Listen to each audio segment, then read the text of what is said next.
Hello and welcome to Hot Indonesia, the home of smart talk and sincere opinion. I'm Dalton Tanonaka in Jakarta. Here is this week's HI Hot List. Riot Act. The new information minister says social media access will be restricted in emergencies. Does that help or hurt? Failing grade. Experts worry that Indonesia's economy will be hit by poor education. What's the fix? And I am happy. Why Indonesians love their fried chicken. Now let me introduce my co-host, Sandrina Malakiano. I am happy. You like that, huh? Former TV news anchor, now a political marketing consultant and Balinese in spirit. And Sandiaga Uno, former vice governor of Jakarta, recent vice presidential candidate, and loyal. I am hungry. You are hungry. And a loyal shocker, I was going to say. And if people know that, they know their mascots in America. Yeah. Okay, hot topic number one, Riot Act. It's happened before, like during the Jakarta street protests in May and in Papua in August. Access to social media platforms such as Instagram and Facebook were either blocked or limited by the government. And it's going to happen again during an emergency, says the new information minister, to, quote, limit negativity. Now, Minister Johnny Plate admitted to Compass.com that the action violates civil rights. He admitted it, but said that it's the only answer to situations that, quote, endanger the public. Now, I don't like it. Being a journalist, it's killing the messenger, not the message. If someone sends a dangerous text or incites something, go after that individual. Don't do a blanket blackout. I agree. Two main issues here from my point of view. First is freedom versus order, and second, the effectivity of the restriction or the banning of social media. If you do that, I agree completely by you saying don't kill the messenger. So the government should not deal with this symptomatically. If there is a problem, the government should go to the source of the problem, deal with that. If they block the issue, would it be effective? Because they say it's going to be for a limited time only. Do you remember how frustrating it was at that time? You couldn't send. I go, what the heck is going on? 3 days only. But still, the people, I mean, they're smart. They use VPN. Still, they can... I wasn't that smart. They use VPN, so there was no problem with people who used VPN. And what happens after the 3 days is over? Then people would still discuss, would still spread, would still share the information. You can incite something anytime, not just... I mean, Sandy, texts and photos are often useful. You can tell people, avoid this area, or look at what's going on here. I mean, so, and where your family is? It's a mode of communication, and it's an infrastructure. Well, government around the world face this type of issues whenever there's an emergency, and actually social media can help. And, you know, the impact to small, medium enterprises, like $21 billion of e-commerce is actually using the social media. The ibu-ibu, the moms selling hijab, the Gojek drivers, they cannot pick up customers. So it's not a wise thing to do. Yeah, that's a very good point. Business is hurt. Business is hurting, and you are not only killing the messengers, not the message that is trying to be spread, but you're basically blocking the infrastructures. So it's like you're not able to go to the toilet. And that would be very frustrating. People will go anywhere else. Yeah. Where is the line drawn, and who draws the line? You know, that's often the question asked in this. What if there's a political protest against the government? There is danger that you're curbing free speech and actual criticism, which should be protected, is protected. The minister alone stated that it's a violation towards human rights. Yeah, he admitted because like democracy supports freedom of speech. And if this is done, it has to be done clearly. Okay, maybe to some extent it could decrease the risk of further unrest. But I mean, we see their point, right? They don't want people to say, come riot over here, or we need more people over here. There needs to be a very firm line. The government has to make very detailed, clear regulations regarding this. What do they mean by like emergency situations? What kind of unrest? And what medias would be banned?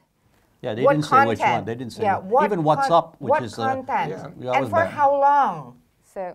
And what you're trying to fight is hoax, fake news, deep fake, and stuff like that. And you're not helping But with the advance of technology, with the educations, you could actually basically solve the issues from the root cause of the matter, which is where is the hogs being produced. You should go after them rather than restricting the entire, I guess, ecosystem of now not only it's the livelihood of some people. When you shut down for 3 days, they could not find jobs, they could not find orders, so it's hurting. So what can we do now? I mean, do citizens say, write to the government or protest against this action, or how can you avoid it in the future? Before implementing such a regulation, I mean, you should make clear boundaries first, as I stated earlier. Not just implement it as if there is, I mean, like the government has all the right to do whatever. So we're calling for clear guidelines. Yeah, on this, it's a knee-jerk relation. Socialization. I mean, if you make rules, regulations, and you don't socialize those rules and regulations, it could backfire. And this is the first step towards censorship, which we worked hard to get out of, Indeed. 20, 30 years. And it's a step backward, and it's an ad hoc measures, which I don't think is, you're not looking at the whole thing in a big picture. So again, it hurts communication, it hurts free speech. And your point, Sandy, I didn't think about that, was the business aspect, because people advertise, they sell products and services on those social media platforms. And very important. Okay. And I had problems reaching my children. Yeah. Family. I didn't know where they were. I couldn't contact them. So that's the personal point. Yeah. Okay, Hot Indo will continue shortly. Keeping our kids in the game with better educations.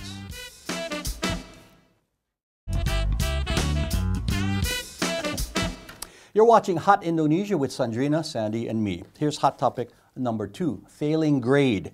We spend 20% of the national budget on education, more than $30 billion, but the results are not encouraging. At a recent seminar in Jakarta, researchers said that Indonesia had the lowest assessment scores in Asia, behind China, Malaysia, Thailand, and others. Among the reasons, the learning environment and teacher competency.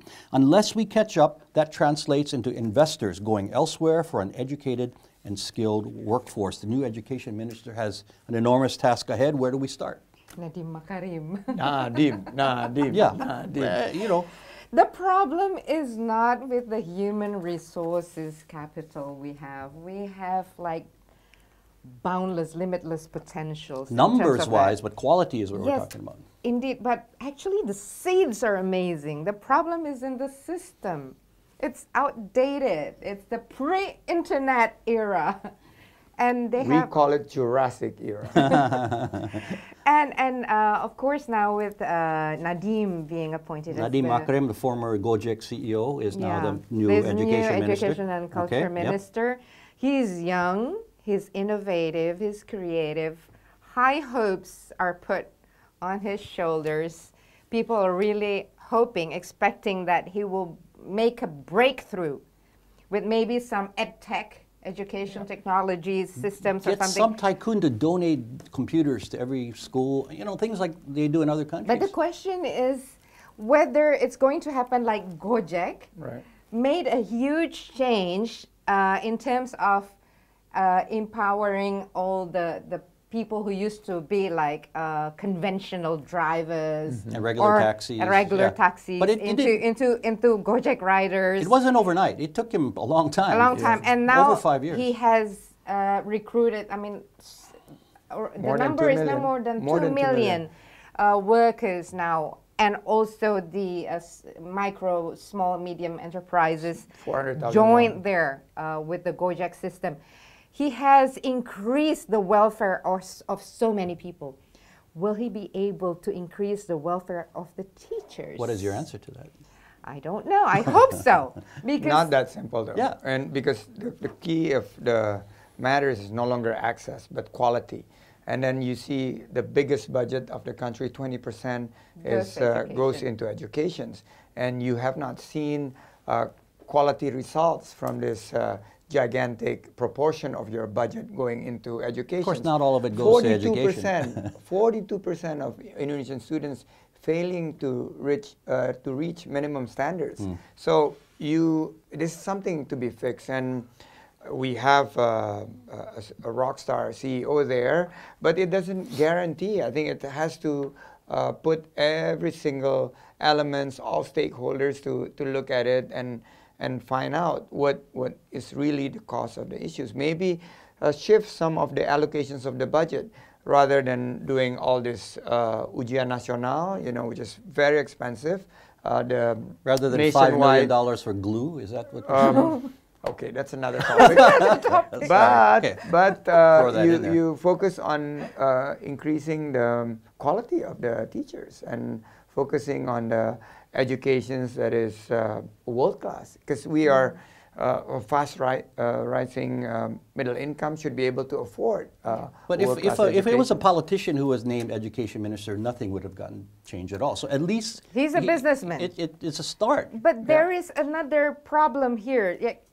As we have seen previously before, those kind of people, businessmen, who become ministers do not stay long.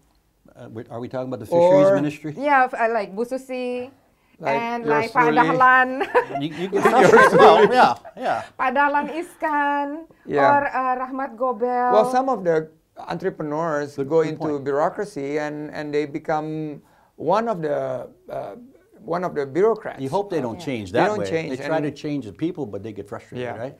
Maybe it's a way of streamlining the problem, the bureaucracy, the mess we have in the system by putting a businessman there. Well, let's the hope clock- so. Hopefully clock- Nadim will stay. The clock is ticking, though. He only has very limited windows. Of, Just been 1 week since yeah. he was named. No, I mean Yeah. 5 years, but Yeah. the people are, with now the news cycle very quickly, they'll evaluate you on a weekly basis, and he has to deliver. Or the fast. public will on the social media Yeah. platform if it's not blocked. Free education here is not really free, right? No. I mean, No. there are costs involved that some families just can't meet, and that's something politicians got to provide. Free education. Yeah, real cost of free- education is rising, and you'd be surprised. I just got back from Turkey, whereby a cost for a medical school there is actually less than half of what we are charging here. So there are. Why is that? Is that government subsidies? I think or- it's a combination of government and private sectors. Private sectors needs also to pull in the weight. So it's I would say a public-private partnership. It's about budget allocation also. Mm-hmm. I mean, going to the right posts. We have. Don't you think they have enough budget, the education? Yes, of course, but is it going to the right Oh, I places? see, the right pockets. Yeah, because the problem, you have so many layers of problems in this issue and the education world in Indonesia. The welfare and the quality of the teachers. We have poor delivery for education subjects. We have poor facilities. It's like access for people. It's so many problems. What are the good things? We have. You said human resources. We got Human people willing to do the work, and I didn't mean to be funny about that, but I think Nadim, the minister, has to come out with maybe a groundbreaking master plan that's totally different from what because if you just try to improve on what we have, it's going to take decades. So That's why he brings in the technology. Yeah. We did it in Jakarta. We had this program called KJP Plus, which is the smart Jakarta Kartu card. Jakarta Pintar, Yeah, ya? smart Jakarta card with additional incentives. So it's like you're providing cash and incentives for families for sending kids to the school. So you pretty much lower the cost of education as well as you're adding more benefits like you got sembako, the basic good stuff that is within the affordable prices. With that, I think the recent studies make sure that we would have a much stable cost of living. That's where the government should come in, create the ecosystems, provide the regulations, and let the private sectors come in and participate. and with technology, as you said, I mean, video feeds from maybe better classrooms or better teachers coming Right. into poorer schools.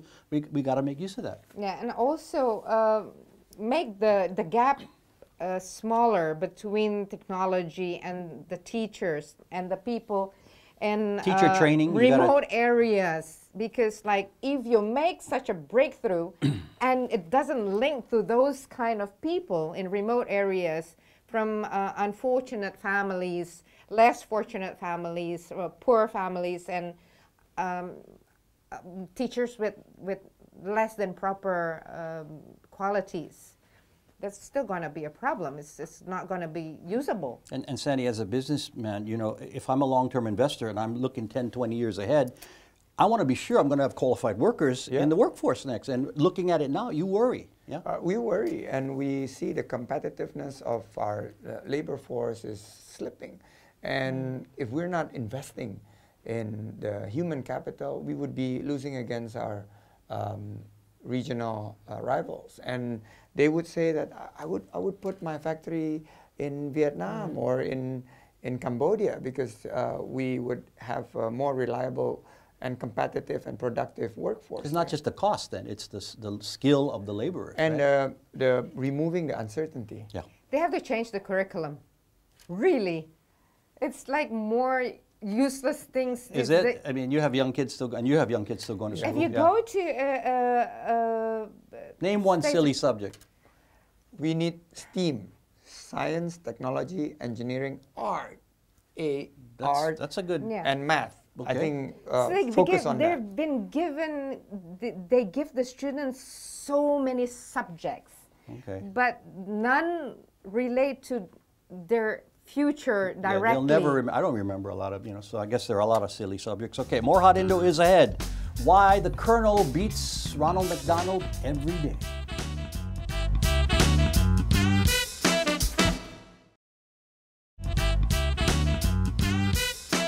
You're watching Hot Indonesia from Jakarta. Hot topic number 3. I am happy.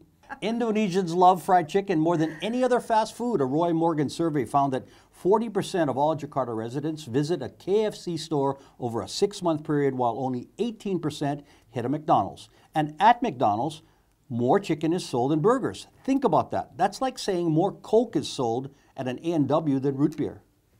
Yeah. There are several reasons why, and I think it goes back to before the international chains came here. I mean, it has to do with cost and preparation methods, correct? The culture? 2 kinds of food that the Indonesian people love are noodles, And mee fried chicken. instan, and fried chicken.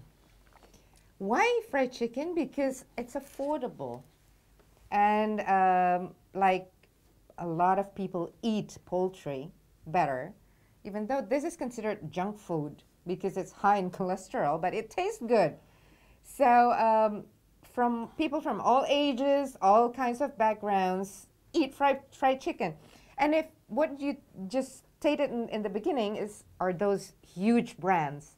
Don't forget now, we have so many local brands. I was going to say, name some. I mean, there is, besides So KFC, many. there's Texas Chicken, there's California, but what are some good local brands? They have Sabana. Sabana, They have. You mentioned Texas. You mentioned. They're not big CFC things, but they're is actually CFC is local, local. also local. California fried chicken.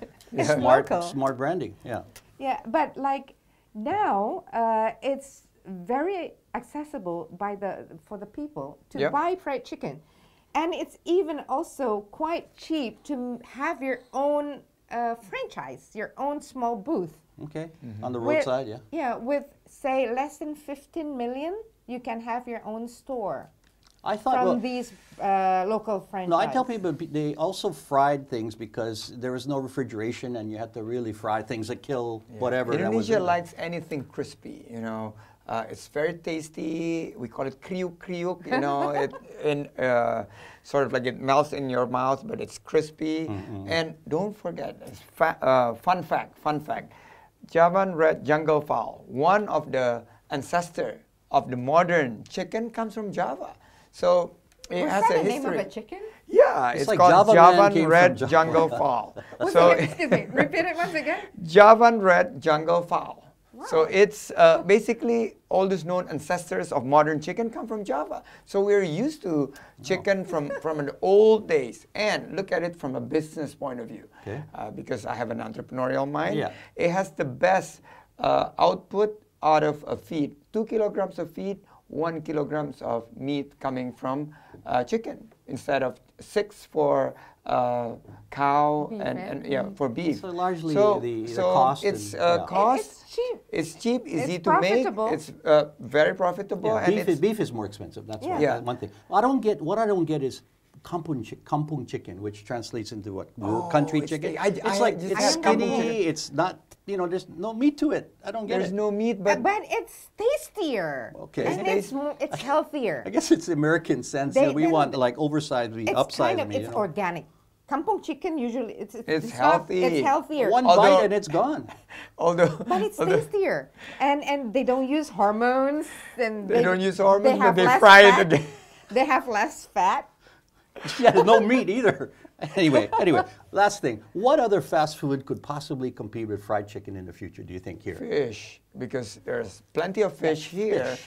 We're not known, but lele now, we call it pecel lele, which is a different kind of fried fish, is now making inroads also. Well, how could you get that into a fast food situation where you mass yeah, I market think it? you need to bring in Fish fillet sandwiches yeah. are not that big yet. Yeah, here. you need to industrialize the whole thing. Right now, it's It's very still traditional.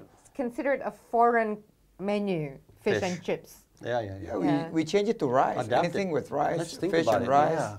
We can make crispy. Fast I food mean, like crispy chicken, crispy Crispy fish, Yeah, crunchy crispy on a fish. stick. Yeah. Yeah, fish Yeah. satay. But Let's try that. it's a bit more difficult to prepare. because it spoils easily. Well, chicken, it doesn't last very long But unrefrigerated compared either. to fish, it's more dangerous. Just fry the heck out of it. And plus, you know how many billions of chickens out there in the world? 23 billions of chickens. So we're outnumbered 6 to 1. I can't imagine that. Okay. It is feedback time, and we want to hear from you wherever you are in the world, watching us on TV or computer or your mobile device. Windy in Jakarta posted this on our YouTube wall. The program is much awaited. I like it very much. Well, wait no longer, Windy. We are right here. And ARM in Jakarta said this. Please make discussions like this a daily agenda so Indonesians can get accustomed to speaking English. But we're not sure about a daily show, but we are happy to serve whatever purpose. Now, if you have any feedback on what you've heard or would like to suggest a topic for us to tackle, please email us at hotindo@theindonesiachannel.com or comment, and we'll read your comments through our Hot Indonesia or Indonesia channel, Twitter, Facebook, Instagram, and YouTube pages. Final words, Sandrina. Our president, Pak Jokowi, has just issued a new Peraturan Presiden number 75, year 2019, increasing the BPJS Medical insurance for all. medical insurance 100%, effective 1st of Double. January to 2020. So, as a citizen, my hopes are, first, if it's going to be increased, please ensure that all medical facilities, medical access could be easily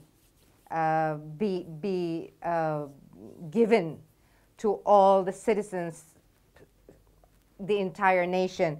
And also, with the increase of this payment, make sure that the management is also going to be better, because we know that BPJS has been facing difficulties in paying the hospitals, and they have debts everywhere. So this, I hope, is going to be the biggest legacy President Jokowi will leave in the end of the second term. Okay, final words, Sandy. I just got back from Turkey, the Shakur there. Very good, hospitable country. Last year, Indonesia sent 120,000 tourists to Turkey, but only less than 20,000 visitors comes from Turkey. We need to do more. And I believe one of the things is the Turkey sitcoms or Turkey serials that was successful on TV that drove a lot of Indonesians going there. So people on the creative economy, please make serials or sitcoms that would cater to the international market so we could learn more visitors coming to Indonesia. Do they like fried chicken? They like Oh, fried okay, chicken. well then. we got Chicken it. and turkey. Okay, my final words. I had some friends from America visiting this week, and I played tour guide. You know, took them to golf, live music, nice food, massages, and they said they were pleasantly surprised at the cost and the quality of all. So there are many good things about Indonesia, and we shouldn't forget that. Above all, a culture that welcomes people, and we do. And that is Hot Indonesia for this week. For Sandrina and Sandy, I'm Dalton Tanaraka. See you next time.